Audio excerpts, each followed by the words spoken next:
I give the floor to the permanent observer of the Observer State of Palestine. Mr. President, this Council first met to address this grave crisis when hundreds of Palestinians had been killed by Israel, the occupying power, in its siege and aggression on the Gaza Strip. The Council is now meeting after over 20,000 Palestinians have been killed, almost half of them children, and 60,000 people have been wounded, and 2 million Palestinians have been forcibly displaced. It is meeting as homes, shelters, schools, hospitals have been destroyed, and as hunger and disease are spreading like wildfire. No one should forget that what we are talking about are 2.3 million Palestinians who have been fighting for their life and facing death every single day for 75 days. They have been fighting for their lives, for their very existence, for over 75 days. Mr. President, the Arab and the OIC groups, with the support of an overwhelming number of UN member states, have been mobilizing for 3 objectives, and we said that from the beginning. End the carnage immediately, immediate ceasefire, humanitarian assistance at scale, and no forced displacement. We meet today as part of this continuous effort to advance these 3 goals. Mr. President, allow me at the onset to pay tribute to all the humanitarian and health care workers who, at peril to their own lives, are struggling every single day to address and alleviate an occupation-made humanitarian catastrophe of unprecedented scale. They are operating under conditions where no place and no one is safe, under widespread and indiscriminate bombing, where hospitals and shelters and ambulances are shelled, and with minimal to no access to humanitarian supplies necessary to sustain and save lives. We pay tribute to the Palestine Red Crescent, in which many of you have met them in your trip to the Rafah crossing, to Palestinian medical and civilian rescue teams, to the personnel of the United Nations and its agencies, notably UNRWA, to the members of Palestinian and international humanitarian organizations on the ground, and to the ICRC. Their work is heroic and deserves our utmost recognition and respect.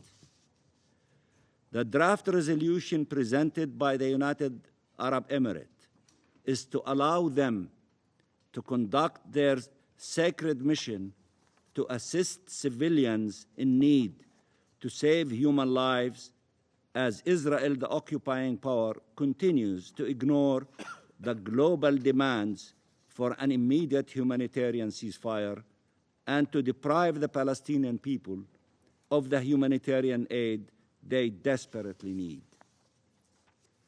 There are thousands of trucks of humanitarian aid on the Egyptian side, and Egypt's full willingness and mobilization to see this aid delivered. You saw those thousands of truckloads from your trip from Al-Arish airport to the Rafah crossing. There are over 2 million Palestinians in desperate need of such aid on the Palestinian side. This inhumane and criminal Israeli siege, this use of humanitarian aid necessary for the survival of the population, as method of war has to end, and it has to end now. Mr. President, on 4th of November, the deputy head of the Israeli civil administration stated from inside Gaza, and I quote, whoever returns here, if they return here after, will find scorched earth, no houses, no agriculture, no nothing. They have no future. End of quotation.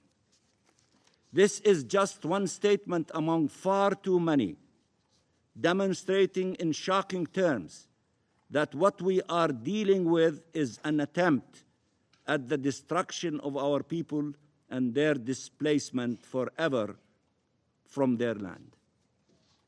This is Israel's goal, its true objective. No future for Palestinians in Palestine. That is why it is bombing everyone and everything. That is why it targets homes, hospitals, schools, bakeries, agricultural fields, water and sanitation networks, so that sustenance of life becomes impossible, and it has become impossible. That is why it targets the landmarks of Gaza, which stand witness of its ancient history and of our roots in the land, our historic churches and mosques, our monuments, and our architecture. Israel also targets the storytellers, those who capture our people's lives, suffering and death, including the journalists conveying to the world the truth about the massacres, about this grave and unbearable injustice being endured by Palestinian people and their families. But Israel's target is not only the past and the present of our people, but indeed the future.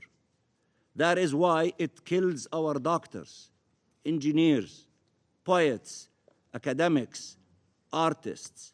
This is why it is destroying our cities and towns, our universities and cultural institutions. That is why it kills our children and terrorizes and traumatizes them, scaring and disfiguring their futures. We often quote the number of children killed, an unbearable tragedy, but we should not forget the 25,000 children orphaned and the tens of thousands wounded and amputated. A 12-year-old Palestinian girl with the most beautiful of names, Dunya, which means Dunya in Arabic, it means the whole world, lost both her parents, her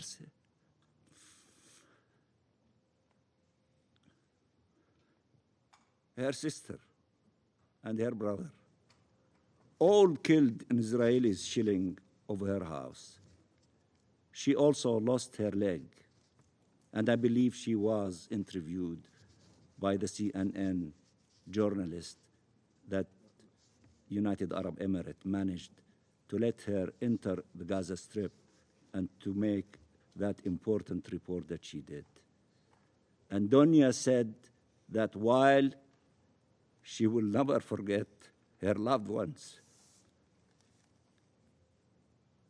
she has to continue living, that she would become a doctor to help children as doctors helped her. But Dunya did not live to become a doctor or to memorialize her family. She was killed a few days later in the strike in the maternity ward of Al-Nasr Hospital. Israel wants to convince us that we need to choose between life and our country. By making life in our country impossible, our people want to live in their country. They want their children to grow safely in their country. There is no simpler dream, there is no aspiration more sacred than that. Mr. President, Israel's treatment of Palestinian civilians and its abhorrent crimes against them were further starkly revealed after Israel killed 3 people raising a white flag and representing no danger. It later discovered that they were 3 Israelis who had been held captive in Gaza. It could have saved them had it observed the laws of war, but it thought they were Palestinians and shot them. And yet, another display of total abject disregard for Palestinian lives. This confirms the many reports of summary executions of Palestinians being murdered in cold blood by Israeli soldiers in Gaza. Israel has also continued its ill treatment and mass arrest and humiliation of Palestinians in despicable scenes filmed by its own soldiers, boasting about their depravity. Those are the soldiers of a ragu army, unhinged and empowered by the impunity it enjoys, certain that it will not be held accountable, an army that commits atrocities every single day. In the words of Israel's closest allies, its indiscriminate bombing and its killing rage needs to stop. That means its crimes need to stop.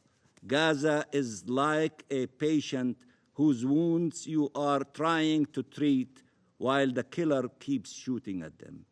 You need to stop the killer, or you will never be able to save the patient. Mr. President, death is everywhere in Gaza, in its different manifestations: destruction, deprivation, disease. People are starving. They have no water, no food, no medicine, or barely any. The draft resolution that the Council voted on today is intended to help address this inhumane situation, to alleviate the untold suffering and pain being borne by millions of civilians. We welcome the decision to establish a UN mechanisms to accelerate the provision of humanitarian relief consignments to Gaza and call for its rapid implementation. The Council also called for urgent steps to immediately allow safe, unhindered, and expanded humanitarian access. The Secretary General and all UN agencies, as well as humanitarian organizations, have all said that this requires an immediate humanitarian ceasefire, now backed by 153 states around the world. It took this Council 75 days to finally utter the word cessation of hostilities.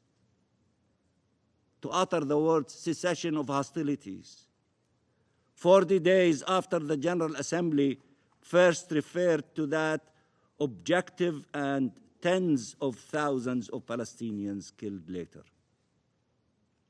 We support the Russian amendment, and the United Arab Emirates, as Arab representative, reflected that support in its vote.